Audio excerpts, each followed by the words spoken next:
Um, Tapos po, nagpatuloy po ako nag-attend dito sa church. Although nung una po, banding lang po yung habol ko. Tapos po, sina Noriel, tita, yun lang po yung habol ko po. Kaya nag-attend po ako dito sa church. Nung pong patuloy po ako nag-attend, February 14 po, nung pong tinanggap ko po si God. Tinanggap ko po siya kasi po, para po, binago niya po yung buhay ko po.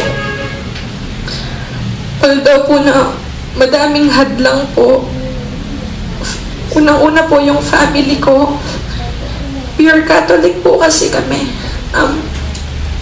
Mahirap po yung pong nag-attend po ako dito, tapos po pag-uwi ko po, minsan nasasaktan na po ako sa kanila. Kasi po daw, ang kulit-kulit ko daw po, bakit daw po ako pilit nag-attend. Hindi ko po masabi sa kanila kasi po hindi po nila ako naiintindihan. Pero, pinagpatuloy ko pa rin po yung pag-attend. Hanggang ngayon po yung pong malaki po yung pagbabago sa buhay ko, hanggang nasiyap po ako kasi po natanggap na po ng mga parents ko yung decision ko po. Amen. Kaya po magpapabaptize po ako ngayon kasi po gusto ko na pong ibigay kay God yung sarili ko, yung buhay ko po. At saka po gusto ko pong magpagamit sa ministry. Amen. Yun po.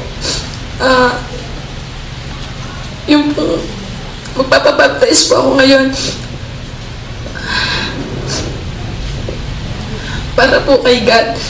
Yung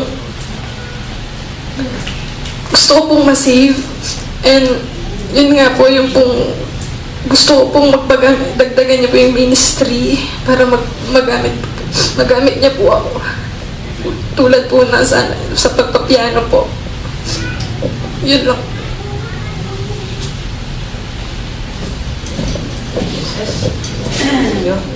At narinig niyo po yung kanyang testimony.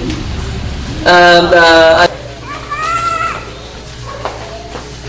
so ayon sa ibinigay sa akin ng Panginoon at ng Filipino Bible Baptist Church, Sister Nika Binabautisman nila sa pangalan ng Ama at ng Anak at ng Espiritu Santo, ilulubog sa tubig at lalakad sa panibagong buhay.